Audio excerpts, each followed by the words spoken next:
Former rugby league stars Matt Cooper and Paul Gallen were once state of origin team mates, but if Cooper has his way, the next time they meet will be in a UFC cage. Cooper, who has just completed a series in the Celebrity Big Brother house alongside the likes of Caitlyn Jenner, Dane Beams and Meghan Markle's half-brother Thomas Markle Jr., is a longtime MMA fanatic who has a personal friendship with UFC boss Dana White. White has promised Cooper a slot on the card to fight footballer-turned-boxer Gallen the next time he brings UFC to Australia, but with COVID putting those plans on the back burner, Cooper is hoping to interest a local promoter in an MMA fight in Brisbane. Gallen, who suffered the first loss of his 13-bout career when he was stopped by Queensland heavyweight Justis Huni in June, has said he would consider an MMA fight after 2 or 3 more boxing bouts. Cooper's manager has been in contact with Gallen about the possibility of the UFC or MMA contest, and while the former NSW Origin captain hasn't ruled it out, his preference is to meet Cooper in a boxing ring. Gallen told Cooper's manager that his promoter Dean Lonergan is planning for him to fight 2 boxers on the one night, and offered Cooper one of those slots, but Cooper is not interested. "I don't want to box him," he said. "I have been training in mixed martial arts for years and my strength is in my kicking. That's where I would have Gall's measure, and really, I have no interest in boxing. I just love MMA. To be honest, footballers fighting footballers in the boxing ring is old news, and so is boxing. The younger generation isn't interested in boxing, they want MMA. That's why UFC is one of the biggest sporting organizations in the world." Cooper was introduced to mixed martial arts over 20 years ago when he went to a local gym seeking additional fitness work during his 244-game career for the St. George, Illawarra Dragons. The extra training helped him reach the pinnacle of rugby league, playing in the Dragons' 2010 Premiership winning team, representing the NSW Blues 13 times, and playing 7 tests for Australia. It also sparked a love for MMA and UFC bordering on obsession and led to his close friendship with Dana White. "We met around 2013 when UFC signed up with Fox and Dana came out to Sydney for the announcement," Cooper recalled. "I knew a guy who was involved with the deal and he invited me to the press conference. When it was over, Dana and I got to talking for about half an hour. He was very intrigued about the NRL, he thought we were all mad, and he was blown away by how much I knew about UFC. We just hit it off.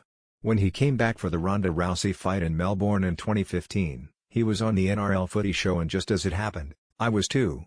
I was standing backstage waiting to go on and he taps me on the shoulder and says, 'What's going on, Coops?' I couldn't believe he remembered me, but he said he'd been following me on Instagram and we started up where we'd left off. He fixed me up with tickets for the fight and we got together afterwards.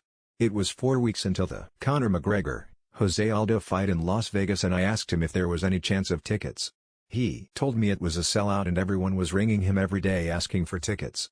Then he said, 'How many do you want?' I told him if he could just get me one, it'd be there. The next day he texted me, 'You've got your ticket.' I got over to Las Vegas and when I get to my seat, I'm in the front row next to Oscar de la Hoya and Charlie Hunnam from Sons of Anarchy. Kanye West is a couple of seats away. It's wall celebrities. After the fight, Dana says he'll take me along to the press conference. On the way he says to wait a second because he's got to pick someone up and ducks into a dressing room. He comes out with Conor McGregor, his trainer and Conor's father, and the 5 of us are walking along chatting. It's the most amazing experience. Dana and I have been friends ever since. I've been back to Vegas about 5 times and it's the same every time, front row seats, backstage pass and meeting the fighters. The last time I was there we were talking and I told him I was keen to get on a UFC card. He said to me, 'What do you want to do that for? You've had your football career, why not leave it at that?' I told him it had always been a dream of mine to experience being in a cage and testing myself, seeing how good I am. He was hesitant, but when the UFC comes down to Australia it doesn't get a lot of mainstream media coverage. I told him if I fought Paul Gallen it would be huge news everywhere. I said we'd be on the Today Show, in all the newspapers and news sites. It would be massive. When I said that, his eyes lit up. He said, 'Okay, if you can swing that, the next time we come to Australia, you're on the card.' The offer has been put to Gallen, who remains skeptical, telling Cooper's manager that the idea of a billion-dollar company like UFC putting someone who has never fought MMA on one of their events is delusional. But, as a self-described prize fighter who will fight anyone if the money is right, he did not rule out an MMA bout with Cooper down the track. 'It will only happen if I have guaranteed income that I'm happy with,' he said. But no promoter in Australia will do that, and talk of the UFC being involved is laughable. Cooper remains positive. I believe that Dana will stick to what he said, but COVID could make it impossible for them to come back down here anytime soon, he said.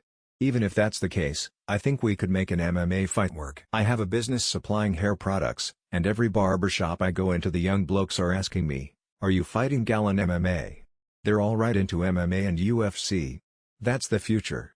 We just have to get a promoter who is willing to get behind it. The pay-per-view would be enormous. We could have it in Queensland. Everyone there hates Gall. They'd line up to watch me kick him in the head. If Gall wants to have a couple of boxing fights first, even if it takes a year, that's fine with me. It just gives me more time to get ready. He might say it can't happen, but I say, why not? His promoter Dean Lonergan got Manny Pacquiao to come out to Brisbane to fight Jeff Horn when everyone said it would never come off, and look what happened, 50,000 people at Suncorp Stadium.